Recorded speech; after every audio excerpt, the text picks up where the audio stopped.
নমস্কার বন্ধুরা, সোনুর রান্নাঘরে আপনাদের সবাইকে স্বাগত জানাই। আমি অনেক দিন ভিডিও ছাড়তে পারিনি বন্ধুরা, আপনারা রাগ করবেন না, ঠিক আছে?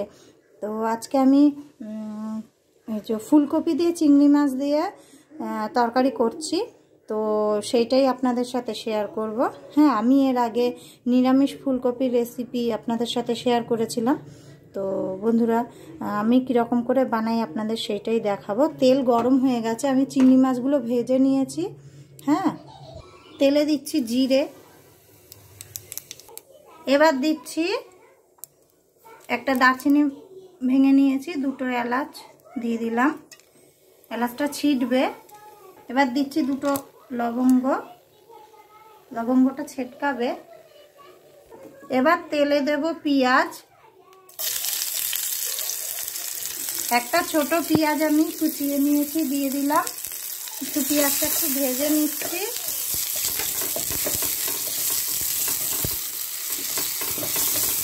পেঁয়াজ ভাজা হয়ে গেছে, এবার দেব টমেটো, টমেটো দিয়ে দিয়েছি। এবার এতে একটু নুন দেব, টমেটোটা একটু সিদ্ধ হওয়ার জন্য একটুখানি নুন দিয়েছি।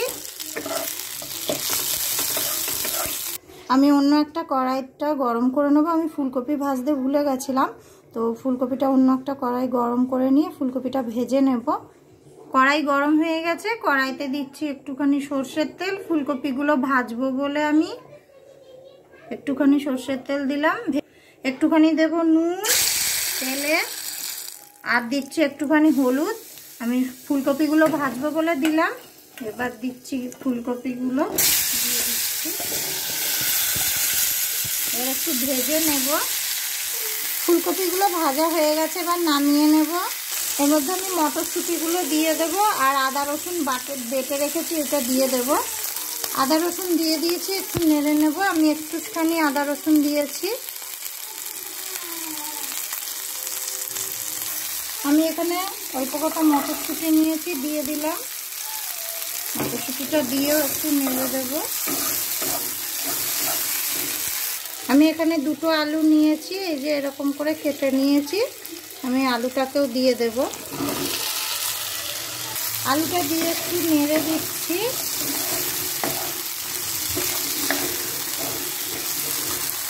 এবার আমি আলুটাকে একটু ঢেকে দিচ্ছি একটুখানি সময়ের জন্য, এই 30 থেকে 40 সেকেন্ডের জন্য ঢেকে দিলাম। এবার ঢাকনাটা খুলে একটু দেখে নেব, আর একটুখানি আবার নেড়ে দেবো এটাকে, আলুটাকে আবার একটু ঢেকে দিচ্ছি। আবার 30 থেকে 40 সেকেন্ডের জন্য ঢেকে দিলাম। আমি নেড়ে দিয়েছিলাম, আবার ঢেকে দিলাম। এরপর আমি বলছি, আবার একটুখানি আমি ঢাকনাটা তুলে আবার একটুখানি দেখে নেব। আবার একটুখানি নাড়িয়ে নিচ্ছি।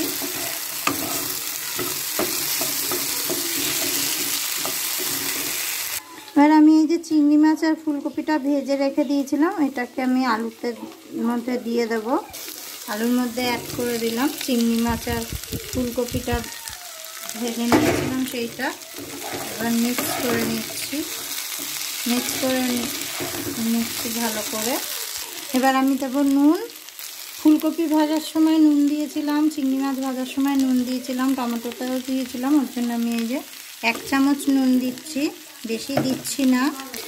এবার দিচ্ছি হলুদ, হলুদও আমি আগে দিয়েছি, তার জন্য আমি এখানে 1.5 চামচ মতো হলুদ দিলাম। এবার দিচ্ছি লঙ্কার গুঁড়ো, আমি এখানে 1.5 চামচ মতো লঙ্কার গুঁড়ো দিলাম। এবার এগুলোকে মিশিয়ে নেব, ভালো করে মিশিয়ে নিচ্ছি। মিশিয়ে নিয়েছি। এবার দিচ্ছি জিরের গুঁড়ো 1 চামচ, ধনিয়ার গুঁড়ো 1 চামচ, এই যে মিক্স করে নেব। এবার আমি এর মধ্যে একটু সবজির মশলা দিয়েছি। তো সবজির মশলা আপনারা যে কোনো এর দোকানে পেয়ে যাবেন। হ্যাঁ, তো আমি এটাকে মিশিয়ে নিচ্ছি। এবার মেশানো হয়ে গেছে, এবার দিচ্ছি জল। আমি এখানে 1 গ্লাস মতো জল ব্যবহার করলাম, আর একটুখানি লাগবে এইতে জল। আমি আর একটু জল দিয়ে দিয়েছি, আর গ্যাসের ফ্লেম একদম হাই করে দিয়েছি, দিয়ে এটা ঢেকে দিলাম। আলুটা আর ফুলকপিটা একটু সিদ্ধ হয়ে যাক, একটু ঝোলটা টেনে যাবে, তারপরে আমি এটাকে নামাবো বন্ধুরা। এবার আমি তরকারিটা একটু খুলে দেখে নিচ্ছি এরকম হয়েছে। দেখুন আমার আলু সিদ্ধ হয়ে গেছে, ফুলকপিও সিদ্ধ হয়ে গেছে। এবার আমি একটু ভালো করে নাড়িয়ে দিয়ে এতে দেব ধনিয়া পাতা। যে ধনিয়া পাতা দিয়ে দিলাম। আমি এতে গরম মশলার গুঁড়ো দিলাম না। হ্যাঁ, আপনারা যদি চান একটু গরম মশলার গুঁড়ো দিয়ে নেবেন। হ্যাঁ, আর যদি চান চিনিও দিতে পারেন, আমি কিন্তু চিনি দিইনি।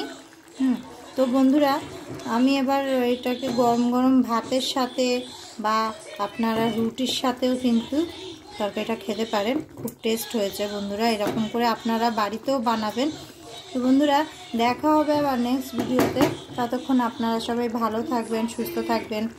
আর ভিডিওটি দেখার জন্য অসংখ্য ধন্যবাদ বন্ধুরা। আর আমাদের চ্যানেলটাকে সাবস্ক্রাইব করবে। আর লাইক করবে, বেশি বেশি করে শেয়ার করবে। তো বন্ধুরা, বাই বাই। আমি এবার গ্যাস বন্ধ করে দিচ্ছি, দিয়ে আমি এটাকে নামিয়ে নেব। নামিয়ে আর আমরা ভাত খাবো। ওকে বন্ধুরা, বাই বাই।